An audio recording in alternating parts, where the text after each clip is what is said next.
everyone, once again you're all welcome back to Entrance Investigation. This is Sambhav here और आज के इस video में we are going to continue with the Mathematics in Minutes series. This is the part 2 of the Mathematics in Minutes series. तो I hope आप लोग part 1 देख चुके होंगे. तो पार्ट 2 में बहुत ही इंटरेस्टिंग चीज़ें हम डिस्कस करने वाले हैं. The topic that we are going to discuss about is system of equations. System of equations, ये हमारा जो टॉपिक है this was covered in determinants chapter. आप देख सकते हैं डिटर्मिनेंट से काफ़ी ज़्यादा क्वेश्चन आए हुए हैं 2020 में. आई होप 2021 में भी इक्वली इम्पॉर्टेंट रहा होगा ये. तो चलिए देखते हैं डिटर्मिनेंट से सिस्टम ऑफ इक्वेशंस को. Without further delay let's start. तो सबसे पहले हम देखते हैं हमारे पास अगर कोई भी सिस्टम ऑफ इक्वेशंस है. हम 3 इक्वेशंस एंड 3 वेरिएबल्स की बात करेंगे क्योंकि आपने 2 इक्वेशन और 2 वेरिएबल 3 इक्वेशन 3 वेरिएबल की बात करेंगे बिकॉज आपने 2 इक्वेशंस इन 2 वेरिएबल्स को डिस्कस कर लिया होगा ऑलरेडी 10th क्लास में. 3 इक्वेशंस इन 3 वेरिएबल्स जो कि इस चैप्टर में हम डिस्कस करते हैं उसी के ऊपर हम बात करेंगे. तो यहाँ पर अगर मैं बात करूँ a1x plus b1y plus c1z is equal to d1, ये हमारा पहला इक्वेशन. दूसरा इक्वेशन हो जाएगा a2x plus b2y plus c2z is equal to d2. और यहाँ पर तीसरा equation a3x plus b3y plus c3z is equal to d3. ये हमारे पास 3 equations in 3 variables and 3 variables are x, y and z. Fine, ये हमारे पास दिया गया है. सो मैं कुछ चीज़ें क्लियर कर देता हूँ. Personally what I wish to clear is the definition. तो defining some of the terms. तो अगर हम इसी को मैट्रिक्स फॉर्म में लिख दें इस इक्वेशन को, this will be a1 a2 a3 b1 b2 b3 and c1 c2 c3 into X Y Z. Right, सही है ना. a1 b1 हाँ ठीक है, सही है. Is equal to d1 d2 d3. ये हमने 3 इक्वेशंस इन 3 वेरिएबल्स को मैट्रिक्स फॉर्म में अब डिस्कस कर लिया है. अब हम आगे बढ़ते हैं. अब हमारे पास और क्या है डिस्कस करने को. इसमें कुछ नोटेशंस हैं, कुछ स्टैंडर्ड नोटेशंस हैं जिनको मैं डिस्कस करना चाहूँगा. And that one of them is delta. I will call the determinant of this very matrix, that is a1 b1 c1 a2 b2 c2 a3 b3 c3. एक और बात आपको ध्यान रखनी है इसी बीच की डिटर्मिनेंट हमेशा एक स्क्वायर मैट्रिक्स का निकाला जाता है. ये जैसे 3x3 मैट्रिक्स है, इसका निकाला जा सकता है डिटर्मिनेंट. डेल्टा x डिनोट करूंगा मैं. यहाँ पर जो d1 d2 d3 है इसको उठाइए, इसको यहाँ से उठाइए और a1 a2 a3 यानी कि x के कोरिस्पॉन्डिंग वाली जो वैल्यूज हैं उसकी जगह रख देंगे. तो यहाँ पर आ जाएगा d1 d2 d3 b1 b2 b3 and c1 c2 c3. Similarly delta y हम डिनोट कर सकते हैं. मैं फटाफट लिख देता हूँ a1 a2 a3 d1 d2 d3 c1 c2 c3. And delta z में डिनोट कर देता हूँ अपना a1 a2 a3 b1 b2 b3. I hope मेरा वीडियो बीच में नहीं आ रहा होगा, और अगर आ रहा है तो आई होप आप लोग समझ पा रहे होंगे कि मैं क्या लिखना चाह रहा हूँ. तो ये हमारे पास हो गई नोटेशंस. तो नेक्स्ट हम आगे बढ़ते हैं. अब हम आते हैं इसके एल्गोरिदम पे. How to solve, how to check whether checking the solutions of the system of equations. Okay, ये हम डिस्कस करने वाले हैं इस वीडियो में कि हम देखेंगे कि अगर सॉल्यूशन है तो वो कैसे आएगा. तो उसके लिए सबसे पहले हम क्रेमर्स रूल की बात करते हैं. Okay, so we are going to discuss about the Cramer's rule. तो क्रेमर्स रूल बहुत सिंपल है. अगर हमारे पास जो सिस्टम ऑफ इक्वेशंस है, let me call it in this format b1 b2 b3 c1 c2 c3 into x y z is equal to d1 d2 d3. Okay, तो इसमें हम अगर x का वैल्यू बताएं सो दैट ये equation satisfy हो रही है तो that will be delta x by delta. Similarly y के लिए delta y by delta and z के लिए डेल्टा z बाय डेल्टा. ये हमारे पास सॉल्यूशंस होते हैं. तो ऑफ कोर्स ये सॉल्यूशंस कब आएंगे? ये सॉल्यूशन तब आएंगे जब डेल्टा नॉन जीरो हो. ठीक है, प्राइमरीली अगर मैं बात करूं डेल्टा नॉन जीरो एक कंडीशन होती है जब हमारे पास हमेशा सॉल्यूशन आएगा, ठीक है, विदाउट एनी रिस्ट्रिक्शंस। बट इसी से अगर हम थोड़ा सा हटे और ध्यान दें कि अगर डेल्टा कहीं ना कहीं जीरो हो गया तो क्या सॉल्यूशन नहीं आएगा? आंसर इज नहीं, जरूरी नहीं है, हो सकता है सॉल्यूशन आ जाए। सॉल्यूशन आ कैसे सकता है? देखो, या तो ये मैट्रिक्स, ये वाली मैट्रिक्स, इसका अगर ये वाली मैट्रिक्स जीरो हो जाए, मतलब ये नल मैट्रिक्स हो जाए, ठीक है, तब हमारे पास एक्स वाई जी के सॉल्यूशंस आएंगे, उस केस में डेल्टा जीरो होगा। या हमारे पास डेल्टा जीरो होने से और भी हम क्या प्रिडिक्ट कर सकते हैं कि यहाँ पर या तो ये वाली चीजें जीरो हो जाए, तो इसका मतलब हमारे पास अलग अलग टाइप की कंडीशंस आ सकती हैं। तो इसीलिए हमें दोनों टाइप के केसेस को डिस्कस करना पड़ता है। क्रेमर्स रूल बस हमें सॉल्यूशन बताता है कि सॉल्यूशन ये होगा, बट हम इसी के अंदर अगर डीपली इन्वेस्टिगेट करें तो हम बहुत कुछ और भी चीजें जान सकते हैं। तो let's start that as well. तो what is the algorithm of solving these three equations in three variables, provided हमारे पास अलग अलग कंडीशंस हो। तो मैं कंडीशन वाइज अगर मैं स्पेसिफाई कर देता हूं, तो सबसे पहले हम डेल्टा को चेक करेंगे। अगर डेल्टा, यहां पर मैं अलग से लिख देता हूं, अगर डेल्टा नॉन जीरो आ गया तो बात ही खत्म होगी ना, क्योंकि हमारे पास यहाँ पर यूनिक सोल्यूशन आएगा। क्यों? क्योंकि delta X, delta Y, delta Z accordingly same ही आएंगे। डेल्टा नॉन जीरो होने पे कोई चेंजेस नहीं आने वाले हैं। ओके, तो इस बात का ध्यान रखें, यूनिक सोल्यूशन आएगा and the system will be called as consistent. Okay, पर डेल्टा, जिस दिन डेल्टा का वैल्यू जीरो हो गया उस दिन हमारे पास दो पाथवेज फर्दर डिस्ट्रीब्यूट हो जाएंगे, और एक पाथवे है जहां पर हमारे पास आइदर डेल्टा एक्स और डेल्टा वाई और डेल्टा जेड, इन तीनों में से कोई भी एक नॉन जीरो आ जाए। Any one of these can be non zero, इनमें से कोई भी, at least one of these is non zero, then in that case there will be no solution.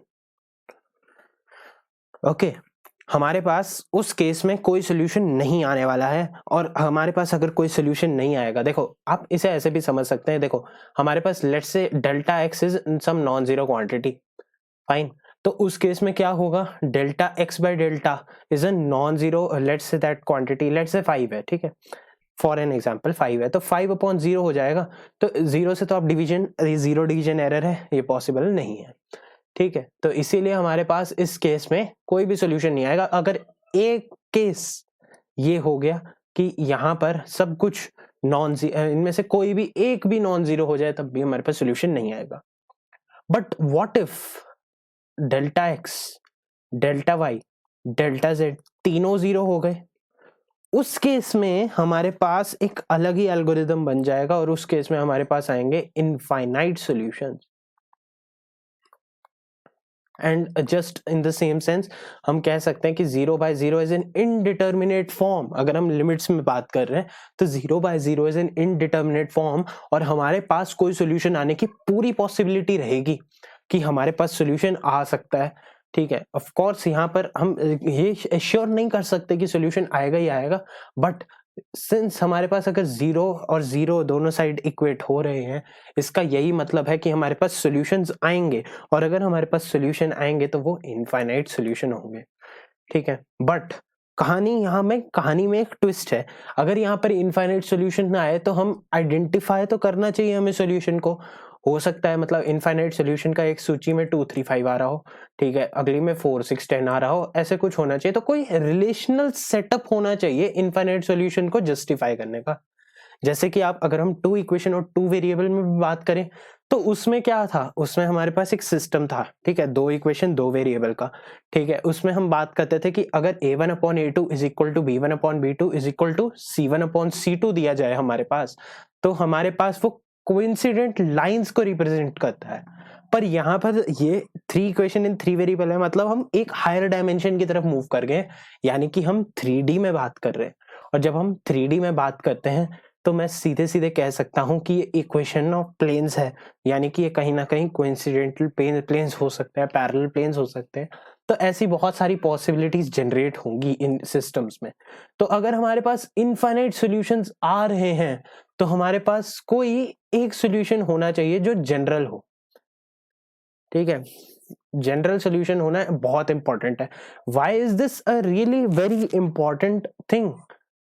The thing is कि हमें सोल्यूशन आइडेंटिफाई करना आना चाहिए कि हमारे पास कौन सा सोल्यूशन आएगा। कहानी यहाँ पर भी खत्म हो जाती है और इस पे को भी हम कंसिस्टेंट बोल देते हैं, ठीक है। पर क्या हम अगर हमारे पास एक कंसिस्टेंट सोल्यूशन है तो क्या हम उसको एक सोल्यूशन सेट के फॉर्म में लिख सकते हैं? और जैसा कि आप जानते हैं अगर इनफाइनाइट सोल्यूशन है तो यहाँ पर हमारे पास जो सोल्यूशन सेट है, अगर आप सेट की बेसिक नॉलेज को ध्यान में रखें, अपने ध्यान अगर आप ऑब्जर्व करें तो आपको याद होगा कि सेट में एक फाइनाइट नंबर ऑफ एलिमेंट्स ही आ सकते हैं अगर हम उसे रोस्टर फॉर्म में लिख रहे हैं। बट हमें सेट बिल्डर फॉर्म में लिखना पड़ेगा क्योंकि यहाँ पर इनफाइनाइट सोल्यूशन है और इनफाइनाइट सोल्यूशन होने की वजह से हमें इसे सेट बिल्डर फॉर्म में लिखना पड़ेगा, विच मीन्स हमें उसके लिए एक जनरल सोल्यूशन की बहुत ज्यादा आवश्यकता है, राइट। तो अब हम बात करते हैं कि अगर हमारे पास जनरल सोल्यूशन आएगा या नहीं आएगा। तो बेसिकली जनरल सोल्यूशन निकालने के लिए हम z को लेमडा पुट करते हैं, लेट्स से, ठीक है, या z को t पुट कर लीजिए, जो आपका मन करे, जो वेरिएबल आप रखना चाहें वो रख सकते हैं, ठीक है। तो आपके पास अब इक्वेशन 1 है, इक्वेशन 2 है और आप इसमें z को t पुट करेंगे तो आपके पास दो इक्वेशंस को सॉल्व करके x और y का वैल्यू आएगा, ठीक है। अब x और y का आपके पास वैल्यू आ गया तो मतलब x और y जो हैं ये हमारे पास कोई फंक्शंस ऑफ लैम्डा होंगे। ऑफ कोर्स मतलब लैम्डा में ही कोई रिलेशन आएगा क्योंकि z लैम्डा में है, ठीक है, z लैम्डा में है। तो आप देख सकते हैं, लेट्स से हम अगर a1x plus b1y is equal to c1 lambda, sorry d1 minus c1 lambda और a2x plus b2y is equal to d2 minus c2 lambda, ऐसे आ जाएगा हमारे पास। तो इसमें से हमारे पास x और y आएंगे तो सही, पर वो इन टर्म्स ऑफ लैम्डा आएंगे, ठीक है, इन टर्म्स ऑफ लैम्डा आएंगे, राइट। और अगर वो इन टर्म्स ऑफ लैम्डा आ रहे हैं तो हमारे पास x का वैल्यू कुछ होगा, y का वैल्यू कुछ होगा और z का वैल्यू भी कुछ होगा, सही है ना। जब हमारे पास x, y और z के वैल्यूज अलग अलग हैं तो हम उसे अब थर्ड इक्वेशन में चेक करेंगे। जैसे हमारे पास x, y और उस केस में अगर हमारे पास कुछ ऐसा आ जाए, लैम्डा का वैल्यू हम आइडेंटिफाई कर पाए या LHS इक्वल टू RHS, ऐसा कुछ सिचुएशन बन जाए, ठीक है, क्योंकि उस केस में फिर LHS इक्वल टू RHS वाला ही सिचुएशन बच सकता है क्योंकि लैम्डा को हम आइडेंटिफाई तो कर ही नहीं सकते क्योंकि लैम्डा तो अपने में यूनिक नहीं है क्योंकि इनफाइनाइट सोल्यूशन है, ठीक है। तो अगर LHS इक्वल टू RHS जैसा कोई कंडीशन आ गया उस केस में हम कहेंगे इनफाइनाइट सोल्यूशन, ओके। और with the general solution as function lambda as a function of x as a function of lambda, y as a function of lambda and z was actually lambda, ठीक है। तो उस case में हमारे पास infinite solution आ जाएंगे। Fairly simple, this is logic is fairly simple, ठीक है। पर अगर इस केस में LHS is not equal to RHS आ जाए, अगर ऐसा कुछ आ जाए तो आप कहोगे नो सॉल्यूशन, ठीक है। तो इस तरीके से मतलब केसेस डिस्ट्रीब्यूट होते हैं। तो मैं आपको फाइनली एक एल्गोरिदम वापस रिवाइज करते हैं इस चीज को कि हमने क्या क्या देखा। इस एल्गोरिदम में हमने सबसे पहले देखा डेल्टा नॉन जीरो और delta zero. Delta non zero बहुत सिंपल, यूनिक सॉल्यूशन, फाइन, ये हमारे पास आ गया। डेल्टा जीरो होने पर हम चेक करेंगे अगर डेल्टा एक्स, डेल्टा वाई और डेल्टा जी में से कोई भी एक नॉन जीरो हो गया, एनी वन नॉन जीरो हो गया, तो हमारे पास आ जाएगा no solution and the system will be called inconsistent. और अगर हमारे पास डेल्टा जीरो है और डेल्टा एक्स, डेल्टा वाई और डेल्टा जेड तीनों जीरो हो जाए, ठीक है, तो उस केस में हमारे पास इनफाइनाइट सॉल्यूशन आ सकते हैं या नो सॉल्यूशन आ सकता है, ठीक है, मतलब infinite solution with consistency and not consistency, ठीक है। तो हमारे पास उस केस में हम क्या चेक करेंगे कि यहाँ पर 0/0 एग्जिस्टेंट है कि नहीं, और उसको चेक करने के लिए हम z को कोई वेरिएबल पुट कर देंगे, लेट्स से लैम्डा। फिर हम z को लैम्डा पुट करके इक्वेशन 1 और इक्वेशन 2 में डालेंगे, इन दोनों को सॉल्व करेंगे। सॉल्व करके हमारे पास x और y के function as a function of lambda आएंगे। फिर इस सब को हम थर्ड इक्वेशन में पुट करेंगे, x, y और z को, है ना, जैसे f of lambda, g of lambda and lambda, हमारे पास ऐसा सोल्यूशन आएगा तो इसे हम थर्ड इक्वेशन में पुट करेंगे। अगर वो थर्ड इक्वेशन में LHS इक्वल टू RHS दे देता है, वेल एंड गुड, हमारा काम बन गया। पर इन केस अगर वो ऐसा कुछ नहीं दे पाता है तब हमें ये इंश्योर करना पड़ेगा कि यहाँ पर हमारे पास LHS दो ही केस बन सकते हैं, या तो ये होगा या नहीं होगा। जब हो जाएगा तो वो यूनिक वो हमारे पास सोल्यूशन सेट हो जाएगा. This would be the declared as the solution set, है ना. और इस केस में अगर आएगा तो हमारे पास नो सोल्यूशन आ जाएगा. This is infinite solution and this is no solution. So this was all about this video. I hope आप लोगों को ये चीजें समझ आ गई होंगी कि कैसे this algorithm works. And see you in the next video. आप लोगों को कोई भी डाउट हो, कोई भी डिस्कस हो, कोई भी कॉन्सेप्ट डिस्कस करना हो, मैथमेटिक्स इन मिनट्स सीरीज का यही ऑब्जेक्टिव है कि अगर आपका कोई कॉन्सेप्ट वीक है तो आप उसको डिस्कस करें मेरे साथ. मैं कोशिश करूंगा आपके ज़्यादा से ज़्यादा डाउट्स को डिस्कस कर सकूं. और आप कमेंट सेक्शन में बता दीजिएगा कि आपको वीडियो कैसा लगा, और ये भी बता दीजिएगा अगर आपको कोई टॉपिक पढ़ना है तो आप feel free to discuss it with me. So guys, see you in the next video. Until then, bye bye. Do hit like, share and subscribe to my channel Entrance Investigation, and stay tuned for more videos. Thank you very much for watching. Take care. Goodbye.